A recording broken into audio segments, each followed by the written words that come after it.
എന്നാണ് ഇതിന്റെ ഒരു പക്ഷേ ഇതിന്റെ അർത്ഥം നമുക്ക് വിശദീകരിക്കാൻ സാധിക്കും. നമുക്കിപ്പോൾ ഡോക്ടർ ജോസ് ജോൺ മല്ലികശ്ശേരി നമ്മോടൊപ്പം ചേരുന്നു. ഡോക്ടർ ജോസ് ജോൺ മല്ലികശ്ശേരി, ഇപ്പോൾ ലയൺസ് റോർ ഇസ്രായേൽ ആരംഭിച്ചിരിക്കുന്നു, സിംഹത്തിന്റെ ഗർജനം ഇസ്രായേൽ ആരംഭിച്ചിരിക്കുന്നു. ഈ മിലിറ്ററി ഓപ്പറേഷൻ എങ്ങനെ നോക്കിക്കാണുന്നു?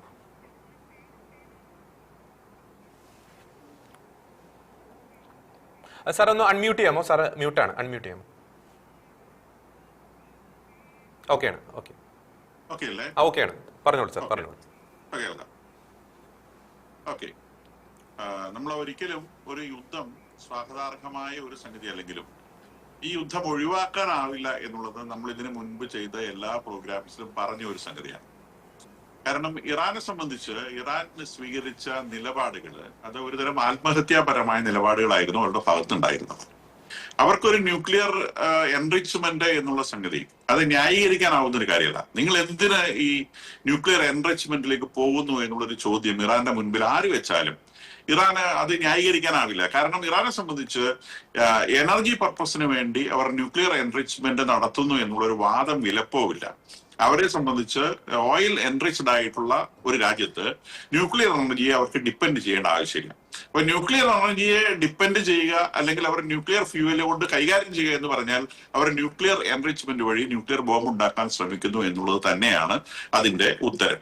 അങ്ങനെയാണെങ്കിൽ എന്തിനാണ് അവർ ന്യൂക്ലിയർ ബോംബ് ഉണ്ടാക്കുന്നത്? അത് ഈ മദർ റെജീം ഇവിടെ അധികാരത്തിൽ വന്ന സമയത്ത് തന്നെ അവർ പറഞ്ഞു വെച്ചിട്ടുണ്ട്, ഇത് അമേരിക്കയെയും ഇസ്രായേലിനെ കൊല്ലാൻ വേണ്ടി ഞങ്ങൾ ഉണ്ടാക്കുന്നതാണ്.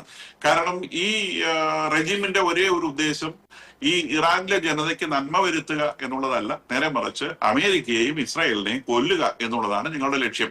അപ്പൊ ഞങ്ങൾക്ക് ന്യൂക്ലിയർ ബോംബ് വേണം, അതുപോലെ ഭൂഖണ്ഡാന്തര മിസൈലുകളും വേണം. അപ്പൊ ഭൂഖണ്ഡാന്തര മിസൈലുകൾ ഉപയോഗിച്ച് അമേരിക്കയിലും ലോങ് റേഞ്ച് മിസൈലുകൾ ഉപയോഗിച്ച് ഇസ്രായേലിലും ന്യൂക്ലിയർ ബോംബുകൾ വീഴ്ത്തുക എന്നുള്ള ഒരേ ഒരു ലക്ഷ്യത്തോടെ നിലനിൽക്കുന്ന ഒരു റെജിമിന് അവര് ന്യൂക്ലിയർ എൻറിച്ച്മെന്റിൽ നിന്ന് പിന്നോട്ട് പോകുന്ന കാര്യമില്ല. ഞങ്ങളൊരു അങ്ങനെ എൻറിച്ച് ചെയ്യുകയില്ല എന്നുള്ള ഒരു കരാർ ഞങ്ങൾ ചെയ്യില്ല. ഞങ്ങൾ വേണമെങ്കിൽ 60% നിർത്താം, അല്ലെങ്കിൽ അതിന്റെ വെയിറ്റ് ഇങ്ങനെ നിർത്താം, ആ തരത്തിലുള്ള എന്ന് പറഞ്ഞാൽ അവരൊരിക്കലും ഈ ഒരു ആക്രമണം ഒഴിവാക്കണം എന്നുള്ള ഒരു ശ്രമം ഇറാന്റെ ഭാഗത്ത് നിന്ന് ഉണ്ടായിട്ടില്ല എന്നുള്ളതാണ് വസ്തുത. അതുകൊണ്ടാണ് നമ്മൾ ആദ്യം മുതലേ പറയുന്നത് ഈ ഒരു ആക്രമണം ഒഴിവാക്കാനാവുന്ന ഒരു സംഗതിയല്ല. ഇനി ഇസ്രായേലിനെ സംബന്ധിച്ച് ഇത് വളരെ ശ്രദ്ധയോടെ കൊണ്ടുവന്ന ഒരു ആക്രമണം തന്നെയാണ്. കാരണം ഒക്ടോബർ 7, 2023 ഇത് തുടങ്ങി വെച്ചത് ഇറാനാണ്. ഹമാസിനെ ഉപയോഗിച്ച് പരിപാടി തുടങ്ങി വെച്ചത് ഇറാനാണ്. അത് തുടങ്ങി വെച്ചതിന് ശേഷം ഈ കളത്തിലേക്ക് ഇറങ്ങിയ ഇസ്രായേലിനെ സംബന്ധിച്ച് ഇത് അവസാനിപ്പിക്കാതെ അവർക്ക് തിരിച്ചു കയറാൻ കഴിയുമായിരുന്നില്ല എന്നുള്ളതാണ്. ആദ്യം ഹമാസിനെ അവസാനിപ്പിച്ചു, പിന്നീട് ഹിസ്ബുള്ളയെ തകർത്തു, അത് കഴിഞ്ഞ് സിറിയ തകർത്തു. അങ്ങനെ ഇറാന്റെ ഓരോരോ കൈകളായിട്ട് തകർത്ത് ഇറാനെ ട്രിം ചെയ്ത് ഇറാന്റെ അകത്തേക്ക് ഒതുക്കി വെച്ചതിന് ശേഷമാണ് ഈ ആക്രമണം ഉണ്ടായിട്ടുള്ളത്.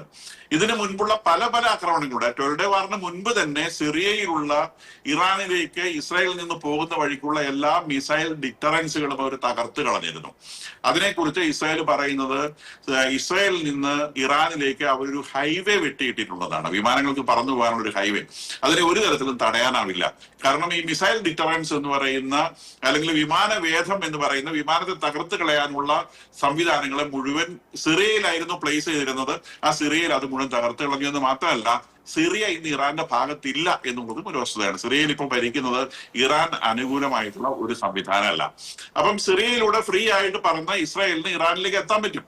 അങ്ങനെ കഴിഞ്ഞാൽ ഇറാന്റെ ഈ വിമാനവേദനവും മിസൈൽ ഡിറ്ററൻസും അവരുടെ കയ്യിലുള്ള സംവിധാനം വളരെ പഴയതാണ്. അത് S-300 ആണ്, റഷ്യയുടേതാണ്. അത് തന്നെ 12 ഡേ വാറിൽ കഴിഞ്ഞ തവണ കാര്യമായ രീതിയിൽ തകർത്ത് കളഞ്ഞതാണ്. ഇറാനെ സംബന്ധിച്ച് ഇറാൻ എന്തൊക്കെ വീമ്പടക്കിയാലും ശരി, ഇറാന്റെ ചരിത്രത്തിലെ ഏറ്റവും ദയനീയമായ അവസ്ഥയിലാണ്, അല്ലെങ്കിൽ ശക്തി കുറഞ്ഞ അവസ്ഥയിലാണ്. ഇതിനിടയിലൂടെ കുറെ നാക്കുകൊണ്ട് സഹായിക്കുന്ന റഷ്യയും കുറച്ച് കള്ളക്കടത്ത് ആയുധങ്ങൾ വഴി സഹായിക്കുന്ന ചൈനയുമാണ് ഇവർക്കുള്ളത്. റഷ്യയെ സംബന്ധിച്ച് വാചകം കൊടുത്ത് സഹായിക്കാനേ പറ്റുള്ളൂ, വേറെ തരത്തിൽ സഹായിക്കാൻ റഷ്യ കൊണ്ടാവില്ല. ചൈന കുറച്ചൊക്കെ അടിയിലൂടെ സഹായിക്കുന്നുണ്ടാവാം, പക്ഷെ ചൈനയെ നമുക്കറിയാം, ചൈന അങ്ങനെ കൈ അയച്ച് ആരെയെങ്കിലും സഹായിക്കുന്ന സ്വഭാവമുള്ള രാജ്യമല്ല. പിന്നെയുള്ളത് വടക്കൻ കൊറിയയാണ്. വടക്കൻ കൊറിയയിൽ നിന്നും കാര്യമായിട്ടുള്ള സഹായമൊന്നും പ്രതീക്ഷിച്ച് അമേരിക്കയോടോ ഇസ്രായേലിനോടോ യുദ്ധം ചെയ്യാനുള്ള ശേഷി ഇവർക്കില്ല. ഇന്നിപ്പം ഇസ്രായേൽ ഗാർഡ്സ് പറഞ്ഞത് അവര് ഒരു പ്രീഎംപ്റ്റീവ് സ്ട്രൈക്ക് ചെയ്യുന്നു. കൂടാതെ അവരുടെ പ്രതിരോധ സ്പോർട്സ് പേഴ്സന്റെ ഭാഗത്ത് നിന്ന് വരുന്നത് മാസങ്ങളോളം നീളുന്ന ഒരു യുദ്ധത്തിന് അവർ തയ്യാറെടുത്തിട്ടുണ്ട് എന്നാണ്. പക്ഷെ എന്റെ ഒരു അഭിപ്രായത്തിൽ ഇത് മാസങ്ങളോളൊന്നും നീളാൻ സാധ്യതയുണ്ട് എന്ന് എനിക്ക് തോന്നുന്നില്ല. കാരണം ഇതിന്റെ പ്രാഥമിക ലക്ഷ്യം ഒരു റെജീം ചേഞ്ചാണ്. അത് ആദ്യത്തെ ആക്രമണത്തിൽ തന്നെ ഒരു സൂചന വന്നു. കാരണം ഖമനയുടെ ഓഫീസിന്റെ നേരെയാണ് ആദ്യത്തെ ആക്രമണം ഉണ്ടായിട്ടുള്ളത്. കൂടാതെ സയ്യിദ് ഖാദാൻ റീജിയൻ എന്ന് പറയുന്ന പ്രദേശം, അത് IRGCയുടെ ഹെഡ്ക്വാർട്ടേഴ്സ് ഉള്ള റീജിയൻ ആണ്. ആ റീജിയനിലേക്കും ആക്രമണം ഉണ്ടായിട്ടുണ്ട്. അപ്പം ഈ പറയുന്ന ഈ യുദ്ധത്തിന്റെ ലക്ഷ്യം എന്താണ് എന്നുള്ളത് ആദ്യത്തെ ആക്രമണത്തിൽ തന്നെ വ്യക്തമാണ്. അത് ഖമനയും IRGCയുമാണ്.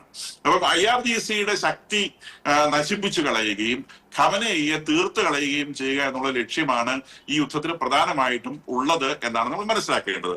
ഇനി ഇതിന്റെ ലാർജർ പെർസ്പെക്റ്റീവില് കുറച്ചും കൂടി ദീർഘകാലത്തേക്ക് നീണ്ടു നിൽക്കുന്നവരുടെ ലക്ഷ്യങ്ങൾ നിശ്ചയമായും ഇറാനിൽ നിന്ന് ന്യൂക്ലിയർ എൻറിച്ച്മെന്റ് എന്ന് പറയുന്ന ഒരു സംഗതി അവർക്ക് പൂർണ്ണമായും എടുത്തു നീക്കേണ്ടതുണ്ട്. രണ്ട്, അവരുടെ മിസൈൽ, ലോങ് റേഞ്ച് മിസൈലുകൾ അവർ ഉണ്ടാക്കുന്നില്ല എന്ന് ഉറപ്പാക്കേണ്ടതുണ്ട്. മൂന്നാമതായിട്ട് ചൈന ഇവരെ ഉപയോഗിച്ച് അമേരിക്കയ്ക്കിട്ട് ഇവരെ ഒരു പ്രോക്സിയായി ഉപയോഗിച്ച് ആക്രമിക്കുന്നില്ല എന്ന കാര്യം ഇവർക്ക് ഉറപ്പിക്കേണ്ടതുണ്ട്.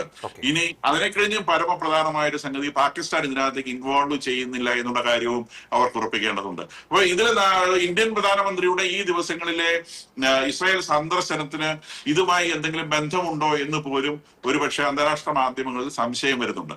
കാരണം ഈ ഇസ്ലാമിക് നാറ്റോ എന്ന് പറയുന്ന ഒരു സംവിധാനത്തെ കുറിച്ച് ഈജിപ്തിന്റെ നേതൃത്വത്തിൽ ചിന്തയുണ്ടാവുകയും പാകിസ്ഥാൻ അതിനോട് വലിയ താല്പര്യം കാണിക്കുകയും സൗദി അറേബ്യ ചെറിയ തോതിലൊരു താല്പര്യം കാണിക്കുകയും ടർക്കി വലിയ താല്പര്യം കാണിക്കുകയും ഒക്കെ ചെയ്ത ഒരു സാഹചര്യത്തില് ഈ ഏതെങ്കിലും ഒരു തരത്തിലുള്ള ഒരു ബിൽഡപ്പ്, ഒരു ഇസ്ലാമിക് ബിൽഡപ്പ് ഒരുപക്ഷെ അമേരിക്കക്കെതിരെ ഉണ്ടായേക്കാനുള്ള സാധ്യത കണക്കിലെടുത്തുകൊണ്ടാണ് അമേരിക്ക ഇത്രയും വലിയ ഒരു മിലിറ്ററി പ്രിപ്പറേഷൻ, ഒരു 10-100 ഇറാനെ കൊല്ലാനുള്ള മിലിറ്ററി പ്രിപ്പറേഷൻ അവിടെ അമേരിക്ക ചെയ്തു വെച്ചിട്ടുണ്ട്. അപ്പൊ ഇത്രയും വലിയൊരു മിലിറ്ററി പ്രിപ്പറേഷൻ അവരവിടെ ചെയ്തിട്ടുള്ളത് ഏതെങ്കിലും തരത്തിലുള്ള ദുർബുദ്ധി ഉദിച്ച് ഇവരൊരു കമ്പൈൻഡ് ഫോഴ്സായി ഇതിന് നേരെ വരരുത് എന്നുള്ളതാണ്.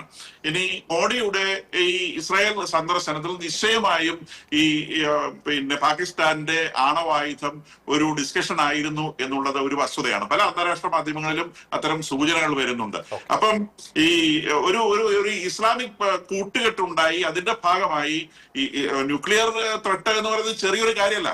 അത് എടുത്ത് പ്രയോഗിക്കുക എന്ന് പറഞ്ഞാൽ ഒറ്റയടിക്ക് ഇരുട്ട് വീഴുന്നത് പോലെയാണ്. അപ്പൊ ഒരു യുദ്ധത്തിനകത്ത് ഒരു ന്യൂക്ലിയർ ആയുധത്തിന്റെ പ്രയോഗം 100% ഒഴിവാക്കേണ്ടതുണ്ട്. അത് 100% ഒഴിവാക്കാനുണ്ട്. നമ്മളിപ്പോ ഒരു വലിയ കാടിന് തീ വയ്ക്കുന്ന സമയത്ത് കൃത്യമായ ഫയർ ബൗണ്ടറികൾ തെളിച്ചില്ലെങ്കിൽ ആ ഫയർ പല വഴി കയറി പോകും. അപ്പൊ അങ്ങനെ ഈ യുദ്ധം മറ്റ് സ്ഥലങ്ങളിലേക്ക് പരക്കാതിരിക്കാനുള്ള പ്രിപ്പറേഷൻ ചെയ്യാൻ വേണ്ടിയാണ് ഇത് ഇത്രയും സമയത്തേക്ക് ഇത് നീട്ടി കൊണ്ടുപോയത്. ഇതിന് ഇത്രയും അധികമുള്ള വലിയ പ്രിപ്പറേഷൻ ഒരു ഇറാനെ തകർക്കാനുള്ള മിലിറ്ററി പ്രിപ്പറേഷൻ അല്ല അവിടെ ഉണ്ടായിട്ടുള്ളത്. ഒരു വലിയ മിലിറ്ററി പ്രിപ്പറേഷൻ, വലിയൊരു മിലിറ്ററി ബിൽഡപ്പാണ്. ആ ഒരു എൻറ്റയർ റീജിയനെ എൻകോംപാസ് ചെയ്യുന്ന, അവരെ സംരക്ഷിക്കാനും അതുപോലെ തന്നെ അവരുടെ ഭാഗത്തുനിന്ന് തിരിച്ചൊരാക്രമണം ഇങ്ങ് ഉണ്ടാവാതിരിക്കാനും ഈ മിഡിൽ ഈസ്റ്റിനെ മുഴുവൻ സംരക്ഷിക്കേണ്ടതുണ്ട്. സംരക്ഷിക്കുന്ന കൂടുതൽ തന്നെ അവരെ സംശയ ദൃഷ്ടിയോടെയാണ് വീക്ഷിക്കുന്നത്. പ്രത്യേകിച്ചും ഖത്തറിന്റെ, ഒരുപക്ഷെ സൗദി അറേബ്യയുടെ ഒക്കെ ശ്രമങ്ങൾ. കാരണം സൗദി അറേബ്യ പല പ്രാവശ്യം ചൈനയുമായിട്ട് ബന്ധമുണ്ടാക്കാൻ ശ്രമിച്ചിരുന്നു. സൗദി അറേബ്യ പലതവണ പാകിസ്ഥാനുമായിട്ട് ഇടപാടുകളുണ്ട്. പാകിസ്ഥാൻ എന്ന് പറയുന്ന ഒരു വീക്കഡ് നേഷനാണ്. ആർക്കും ഒരു കാലത്ത് വിശ്വസിക്കാൻ പറ്റില്ല. ഇപ്പൊ ട്രംപുമായിട്ട് ബിസിനസ് ലിങ്ക് ഉണ്ട്, അതുകൊണ്ട് ഇതുണ്ടെന്നൊക്കെ പറഞ്ഞാലും ശരി, പാകിസ്ഥാനെ ഒരു തരത്തിലും വിശ്വസിക്കാനാവില്ല. ഈ കൂട്ടത്തിൽ തന്നെ അഫ്ഗാനിസ്ഥാനിൽ നിന്നും പാകിസ്ഥാന് നേരെ ഉണ്ടായ ഭീകരാക്രമണവും ഇനി അഫ്ഗാനിസ്ഥാൻ പാകിസ്ഥാൻ ബോർഡറിൽ പാകിസ്ഥാൻ തളച്ചിടപ്പെടുന്നതും ഒക്കെ ഇതിനകത്ത് നമ്മൾ ചേർത്ത് വായിക്കേണ്ടതാണ്. കാരണം പാകിസ്ഥാൻ ഒരു തരത്തിലും ഇങ്ങോട്ട് തിരിഞ്ഞു നോക്കാൻ സാവകാശം കിട്ടരുത്. അതിനുവേണ്ടി അവരെ ഈ അഫ്ഗാനിസ്ഥാൻ ബോർഡറിൽ തളച്ചിട്ടതാവണം. അതും മോഡിയുടെ സന്ദർശനവുമായി വേണമെങ്കിൽ നിങ്ങൾക്ക് കൂട്ടി വായിക്കാൻ സാധിക്കും. അപ്പൊ ഇത് ഒരു ദിവസം കൊണ്ട് ചെയ്ത കാര്യമല്ല. അതുകൊണ്ട് തന്നെ ഇസ്രായേലിൽ നിന്ന് പുറത്തു വരുന്ന വാർത്തകൾ സൂചിപ്പിക്കുന്നത് ഇത് എന്നാണ് ഇത് തുടങ്ങേണ്ടത് എന്നതിനെ സംബന്ധിച്ചുള്ള ഡേറ്റ് നേരത്തെ നിശ്ചയിച്ചിരുന്നതാണ്. മാസങ്ങളോളമുള്ള യുദ്ധത്തിന് അവര് തയ്യാറെടുത്തിട്ടുണ്ട്. അങ്ങനെ എന്നാണ് തുടങ്ങേണ്ടത് എന്നുള്ള കാര്യം അവർ നേരത്തെ ആലോചിച്ചിരുന്നുവെങ്കിൽ ഇന്ത്യൻ പ്രധാനമന്ത്രിയുടെ സന്ദർശനവും നേരത്തെ ആലോചിച്ചിരുന്ന കാര്യമാണ് എന്ന് വേണം മനസ്സിലാക്കാൻ. അപ്പൊ ഈ കാര്യങ്ങളെല്ലാം കൂടി നമ്മൾ കൂട്ടിച്ചേർത്ത് വായിക്കുമ്പോൾ ഇത് ഒരു ദിവസം കൊണ്ട് പ്രിപ്പയർ ചെയ്ത കാര്യമൊന്നുമല്ല. ഇറാൻ സാധാരണഗതിയിൽ എന്റെ ഒരു ചിന്തയനുസരിച്ച് വലുതായിട്ടൊന്നും തിരിച്ചടിക്കാൻ സാധ്യതയില്ല. കുറച്ച് പടക്കമൊക്കെ പൊട്ടിക്കും. അത് കഴിഞ്ഞ് അവര് ഏത് തരത്തിൽ ഈ റെജിമിനെ എപ്പോ തീർക്കാൻ കഴിയുന്നോ അപ്പൊ യുദ്ധം തീരും. അപ്പൊ ഇതില് ഖമനയെ പിടുത്തം കിട്ടിയാൽ അപ്പൊ യുദ്ധം തീരും. അത്രേ ഉള്ളൂ എന്നാണ് എന്റെ ഒരു പ്രധാനപ്പെട്ട 1-2 അപ്ഡേഷൻ പ്രേക്ഷകരുമായി പങ്കുവയ്ക്കാൻ ആഗ്രഹിക്കുന്നു. അതിനുശേഷം